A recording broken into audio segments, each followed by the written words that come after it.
Welcome to రాజనీతి. ఈ నెల 17వ తారీఖు నుంచి 20వ తారీఖు వరకు ఆంధ్రప్రదేశ్ అసెంబ్లీ వర్షాకాల సమావేశాలు జరగబోతున్నాయి. వైఎస్ఆర్ కాంగ్రెస్ పార్టీ అధినేత జగన్మోహన్ రెడ్డి గారు తనకు ప్రతిపక్ష హోదా ఇచ్చేంత వరకు తమ పార్టీ అసెంబ్లీ సమావేశాల్లో పాల్గొనబోదు అని స్పష్టంగా చెప్తున్నారు. తన పాత విధానానికి కట్టుబడి ఉన్నారు. అసెంబ్లీ ఎన్నికల్లో ఓడిపోయినప్పటి నుంచి విపక్ష హోదా కోసం ఆయన పట్టుబడుతున్నారు. అది ఇవ్వలేదని అసెంబ్లీకి ఎగ్గొడుతున్నారు. అయితే శాసన మండలిలో వైఎస్ఆర్ కాంగ్రెస్ పార్టీకి మెజారిటీ సభ్యులు ఉన్నారు కాబట్టి మీరంతా కూడా ప్రభుత్వం మీద గట్టిగా పోరాటం చేయాలని ఎమ్మెల్సీలకు సూచించారు ఆయన.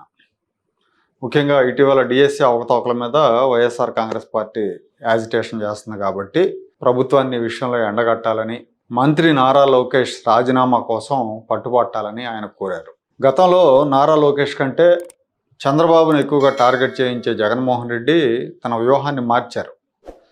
బహుశా రాబోయే కాలంలో కాబోయే ప్రత్యర్థి అనుకుంటున్నారేమో, ఇప్పుడే అన్పాపులర్ చేయాలనే వ్యూహంతో ఉన్నారు.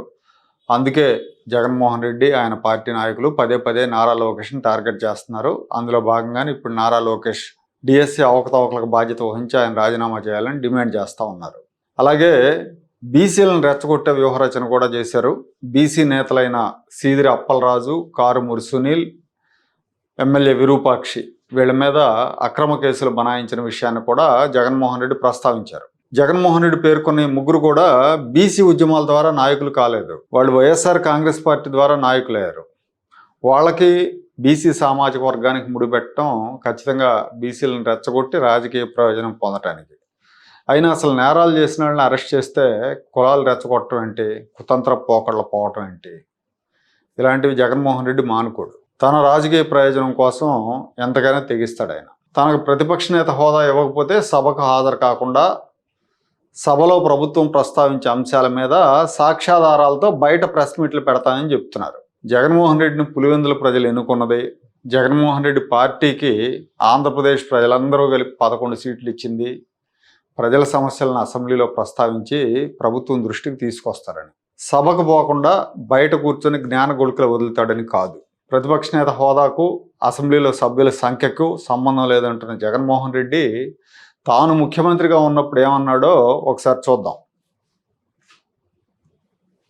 23 మంది శాసనసభ్యులు ఉన్న అదే చంద్రబాబు నాయుడు గారికి నేను కూడా చంద్రబాబు నాయుడు గారి మాదిరిగానే ఆలోచనలు చేసినట్టే చంద్రబాబు నాయుడు గారి ప్రతిపక్ష హోదా స్టేటస్ కూడా వచ్చి ఉండేది కాదు, అలా ఉండేవాడు అక్కడ కాదు. అవునా? నీకు తెలియకపోతే తెలుసుకో వాస్తవాలు.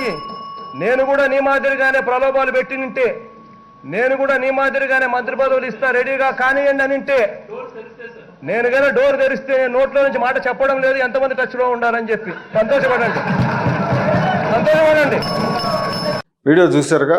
తలుచుకుంటే నీకున్న 23 మందిలోంచి కొంతమందిని లాగేసి నీకు ప్రతిపక్ష హోదా కూడా లేకుండా చేస్తానని చంద్రబాబు నాయుడిని హెచ్చరిస్తున్నాడు.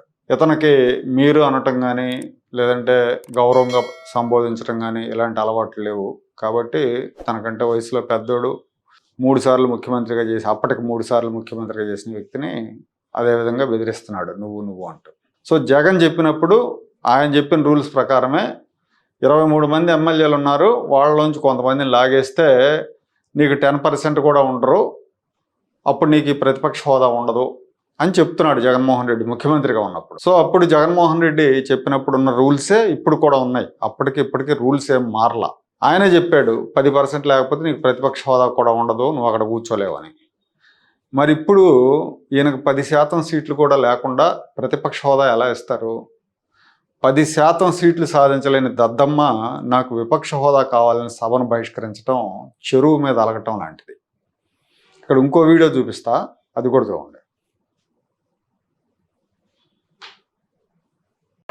అధ్యక్ష, వాళ్ళు 22 ఉన్నారు అధ్యక్ష, మా వాళ్ళు ఇక్కడ 150 మంది ఉన్నారు అధ్యక్ష. మా వాళ్ళు ఒక్కసారి లేచినారు అంటే వాళ్ళు ఎవరు కూడా తన స్థానాల్లో కూడా కూర్చోవడం అని చెప్పి మా వాళ్ళు 150 మంది ఉన్నాం, మా వాళ్ళు ఒక్కసారి లేస్తే వాడు వాడి స్థానాల్లో కూర్చోలేరని హెచ్చరికలు జారీ చేశారు. అంత మిడిసిపడబట్టే చంద్రబాబుకి 2019లో వచ్చిన సీట్లలో సగం సీట్లకే, అంటే 11 సీట్లకే జగన్ను పరిమితం చేశారు. బహుశా ఇప్పుడు ఈ కూటమిలో 164 మంది ఎమ్మెల్యేలను చూసి జగన్మోహన్ రెడ్డి భయపడుతున్నట్టున్నాడు. గతంలో తాను తన పార్టీ వాళ్ళు చేసిన తరహాలో కూటమి సభ్యులు కూడా రెచ్చిపోతే తన పరిస్థితి ఏంటన్న భయంతో విపక్ష హోదా వంకతో సభకు ఎగనామం పెట్టి ప్రెస్ మీట్లతో కాలం గడుపుతున్నాడు. 2019లో కేవలం 23 సీట్లు మాత్రమే వచ్చినా చంద్రబాబు నాయుడు వ్యక్తిగత దూషణలు, తీవ్రమైన అవమానాలు ఎదుర్కొని సభకు హాజరయ్యారు. ఆయనకు మైక్ ఇవ్వకుండా అడ్డుకోవటం, ఆయన కించపరిచేలా అధికార పార్టీ సభ్యులు దూషించడం ఇవన్నీ మనం చూసాం. అయినా ఆయన సభలో ప్రజా సమస్యల మీద మాట్లాడారు, సభకు హాజరయ్యారు, ప్రభుత్వ నిరంకుశ విధానాలను ప్రశ్నించారు. చివరికి తన భార్య మీద అసభ్యకరమైన వ్యాఖ్యలు చేసిన తర్వాత చాలా మనస్తాపానికి గురై మళ్ళీ ప్రజాక్షేత్రంలో గెలిచి ముఖ్యమంత్రిగా సభలో అడుగు పెడతానని శపథం చేసి శపథాన్ని నెరవేర్చుకున్నాడు చంద్రబాబు నాయుడు. జగన్మోహన్ రెడ్డి లాగా భీరువులాగా వంకలు పెట్టి సభకు గైర్హాజరు కాలేదు.